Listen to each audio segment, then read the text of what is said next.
도내 출생아 수가 10년 만에 34%나 줄었습니다. 농촌 지역은 더 심각해 지방 소멸 위기감이 갈수록 커지고 있습니다. 혁신도시 공공기관들의 지역경제 활성화가 기대에 미치지 못하고 있습니다. 물품 구입이나 청소 용역까지 외지업체에게 맡기고 있습니다. 6.13 지방선거의 선거법 위반 공소시효가 오늘 만료됩니다.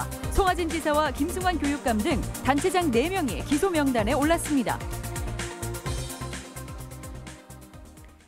안녕하십니까. 전주 MBC 뉴스데스크입니다.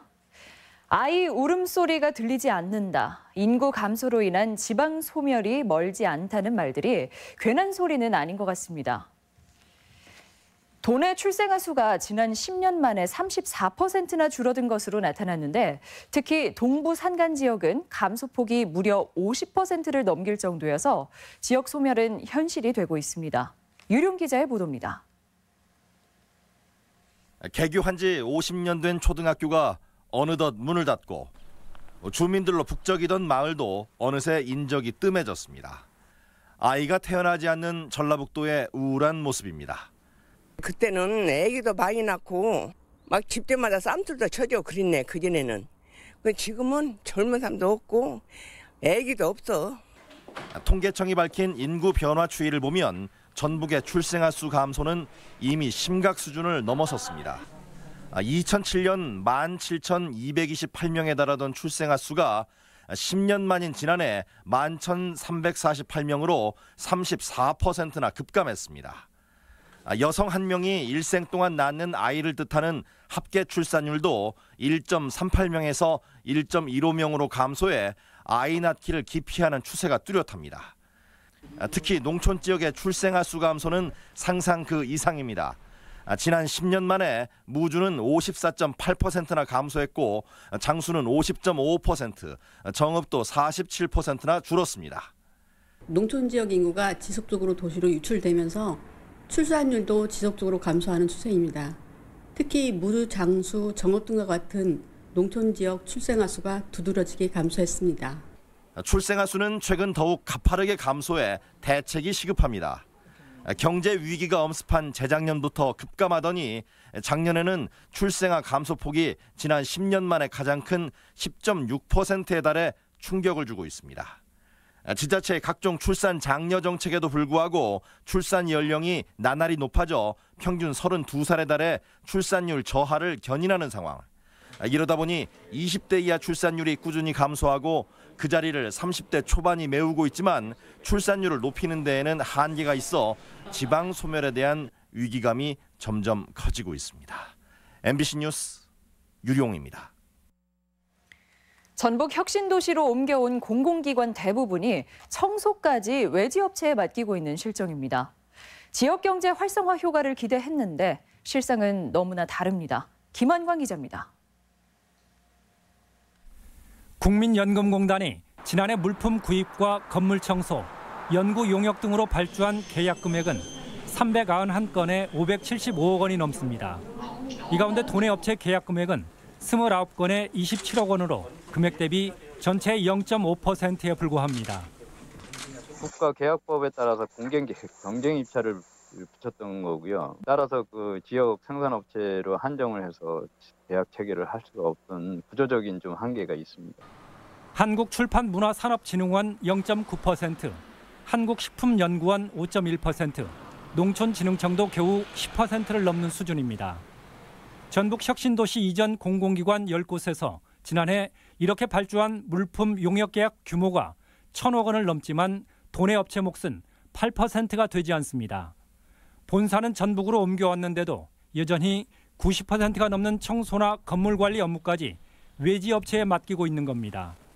금액이 큰 물품 용역 계약에는 지역업체 참여를 보장할 수 없기 때문이라지만 지역경제 파급 효과를 기대했던 도민들로서는 실망감이 클 수밖에 없습니다. 지역업체 참여가 사실상 봉쇄되어 있는 실정으로 공공기관 이전에 따른 지역경제에 도움이 될 것이라는 기대와 희망을 저버린 심각한 상황에 놓여 있습니다. 최근 3년간 전북 혁신도시 공공기관의 지역인재 채용 비율은 14.1%, 지방세 납부액도 전국 평균에 크게 미달할 정도로 지역 정착은 기대에 미흡합니다. 혁신도시 시즌2 추진에 앞서 이전 공공기관의 지역경제 파급 효과 분석과 보완책 마련 같은 전라북도의 대책이 시급한 상황입니다. MBC 뉴스 김한과입니다. 전라북도 산하기관과 도교육청이 장애인 의무 고용을 외면하고 있는 것으로 나타났습니다. 도의회 김희수 의원은 도 산하기관인 자동차융합기술원과 생물산업진흥원, 문화관광재단이 3.2%인 장애인 의무 고용률을 아예 무시했고 남원의료원은 1.6%에 그쳤다고 밝혔습니다. 또 전라북도 교육청은 비공무원 장애인 고용 위반으로 전국 17개 시도 교육청 가운데 가장 많은 3억 2천만 원의 부담금을 납부했습니다. 새만금 개발에 전례 없이 속도를 내겠다던 대통령의 말이 생생하지만 현실은 그렇지 못한 것 같습니다.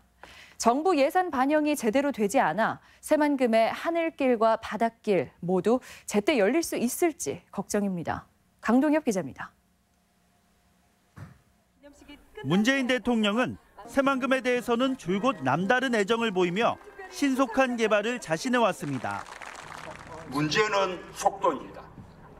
이번에 신설한 청와대 정책실을 중심으로 대통령인 제가 직접 챙기겠습니다. 하지만 확보한 예산은 뜻밖이었습니다. 우선 바닷길을 여는 신항만 사업이 난관에 부딪혔습니다.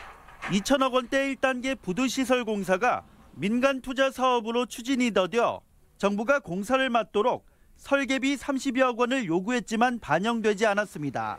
이미 한 차례 완공 시기를 늦춘 상황에서 예산 확보마저 실패하면서 목표한 2023년 개항도 어렵게 됐습니다. 새만금 공항 역시 답답하긴 마찬가지입니다. 세계 잼버리에 맞춰 조기 개항하려면 타당성 조사 면제와 함께 기본계획 수립이 필수인데 이 역시 예산 배정은 없었습니다. 대통령과 총리, 부처장관까지 나서 공항의 필요성을 인정한 터라 실망감은 더 큰 상황입니다.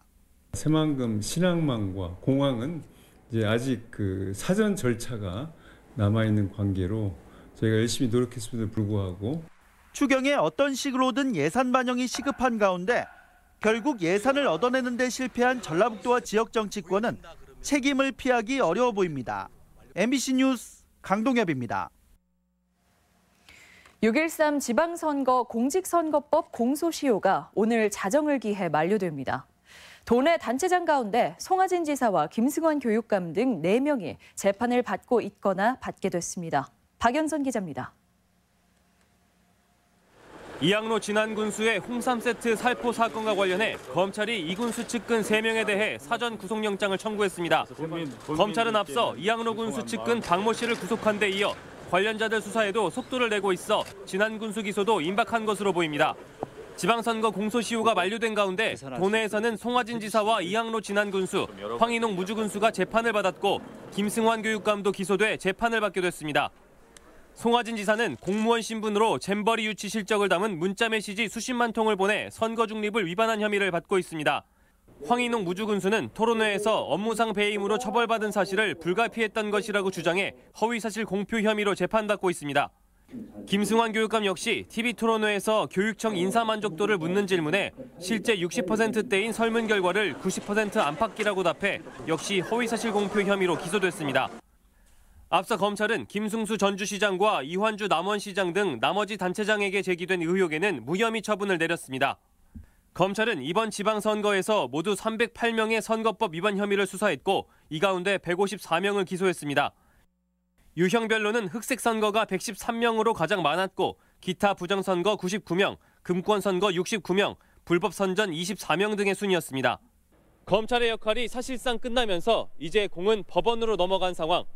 기소된 4명의 당선자가 어떤 결말을 맞게 될지 관심이 모아지고 있습니다. MBC 뉴스 박연선입니다. 군산발 경제 한파가 어느 해보다 연말 경기를 꽁꽁 얼어붙게 하고 있는데요. 지방의회들은 이에 아랑곳하지 않고 하나둘 의정비를 올리고 있는데 완주군 의회는 무려 20% 넘게 의정비 인상을 추진하고 있습니다. 박찬익 기자입니다. 완주군 의회가 내년 예산안을 심의하고 있습니다. 완주군 의원들은 현재 월정수당 188만 원에 의정활동비 110만 원을 더한 월 298만 원을 받고 있습니다. 그런데 의정비 심의위원회는 최근 월정수당을 21.2%, 월 40만 원 가까이 올리는 안을 의결했습니다. 사실상 의원들이 요구한 최고 인상폭입니다. 경기도 어렵고 주민들도 호주베이 사정도 어렵지만 의정을 그래도 충분히 할 수 있도록 좀 차원에서. 완주군 의원들의 보수는 도내에서도 전주, 군산, 익산 다음으로 높은 데다 전국에서도 결코 낮은 수준이 아닙니다. 더구나 월정수당 21.25% 인상은 대부분 공무원 보수 인상률인 2.6%에 맞추는 도의회나 다른 시군의회와는 비교가 안 될 정도로 월등히 높습니다. 최근 현대차 생산량이 급감하면서 완주군 경제를 지탱해온 협력업체들까지 심각한 어려움을 호소하는 가운데 주민을 대표하는 의원들의 철없는 의정비 올리기에 국민들은 어이가 없다는 반응입니다. 똑같이 올려줘야지. 뭐 이렇게 완주군 뭐 한 40만 원 올려주면 말도 안 돼. 의정비 인상을 주도한 의정비 심의위원회 구성까지 도마 위에 올랐습니다. 10명인 위원 구성에 법조인이나 교수 등 전문가들은 빠지고 마을이장이나 관변단체 인사들이 대다수이기 때문입니다. 군 단위에서 받다 보니 조금 한계가 있는 것 같아요. 예전에도 받아보면 추천이 잘 좀 안 들어오는 부분이 있습니다. 의정비 인상안은 오는 26일 공청회를 통해 주민들의 의견을 수렴할 예정입니다. 그리고 이틀 후 의정비 심의위원회가 인상안을 최종 확정하는데 그 결과에 관심이 쏠리고 있습니다. MBC 뉴스 박찬혁입니다. 최규호 전 전북교육감이 8년 만에 열린 자신의 첫 공판에서 혐의를 모두 인정했습니다. 최 전 교육감은 오늘 오전 전주지방법원에서 열린 첫 공판에서 지난 2007년과 2008년 세 차례에 걸쳐 3억 원의 뇌물을 받은 혐의를 모두 인정했습니다. 검찰은 주민등록법 위반 등 최 전 교육감이 도피 과정에서 저지른 죄에 대해서도 다음 주 추가 기소할 방침입니다. 계속해서 오늘의 간추린 뉴스입니다.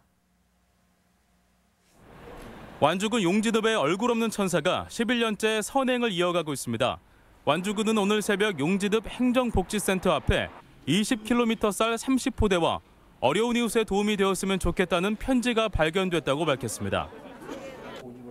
대학 정시 모집을 앞두고 지도교사와 학생들의 효율적인 지원 전략 마련을 위한 설명회가 열립니다. 전북교육청은 내일부터 진학지도 지원단 전문 연수를 실시하고 오는 16일에는 학부모와 학생을 대상으로 설명회를 개최합니다. 전북애항운동본부가 주최하는 제41회 전북애항대상 시상식이 열렸습니다. 애항대상은 지역 인재 육성에 헌신한 이승우 군장대학교 총장이 수상했고 임숙현 익산 영생당 한약방 대표 등 3명이 본상과 법인 특별 대상을 받았습니다. 군산대학교가 오늘 비전 선포식을 열고 지역 중심 대학의 역할을 충실히 수행할 것을 다짐했습니다. 선포식은 교직원과 지역 인사들이 참석한 가운데 미래창의 융합인재 양성 등 6대 사업 목표가 제시됐습니다. 간추린 소식이었습니다. 희망 2019 나눔 캠페인 성금을 전주 MBC에 보내주신 분들 소개해드립니다. 무주군 체육회에서 100만 원 보내주셨습니다. 보내주신 성금에 감사드립니다. 정읍경찰서는 도박을 하다 불을 내 지인을 숨지게 한 60살 윤모 씨와 45살 송모 씨에 대해 현주 건조물 방화치사 혐의로 구속영장을 신청했습니다. 윤 씨 등은 지난 8일 새벽 정읍시 신태인읍의 한 주택에서 도박을 하던 중 몸싸움을 해 석유 난로를 넘어뜨려 불을 낸 혐의를 받고 있습니다. 전북교육청이 교권 침해 피해 교사에 대한 지원을 강화합니다. 도교육청은 물리적 폭력을 당한 교사에게는 입원 치료를 권유하고 심리치료 등 상담 프로그램을 제공하며 장기 요양이 필요한 경우 인사 지원도 아끼지 않기로 했습니다. 교권 침해 사례를 목격한 학생과 동료 교사들도 집단이나 개별 상담 등을 받을 수 있도록 할 방침입니다. 전라북도가 한옥 활성화 정책을 외면해 전통 문화도시의 위상을 무색하게 하고 있습니다. 도의회 이병도 의원에 따르면 지난 2015년 정부의 한옥 진흥 정책에 맞춰 전라북도가 관련 조례까지 제정했지만 지금까지 예산 지원은 전무합니다. 특히 이웃 전남과 경북 등이 전담 조직까지 꾸리고 예산을 집중 투입해 한옥 산업의 중심지로 자리매김하고 있다며 전통 문화도시 전북의 정책 전환을 촉구했습니다. 전북권 뉴스였습니다.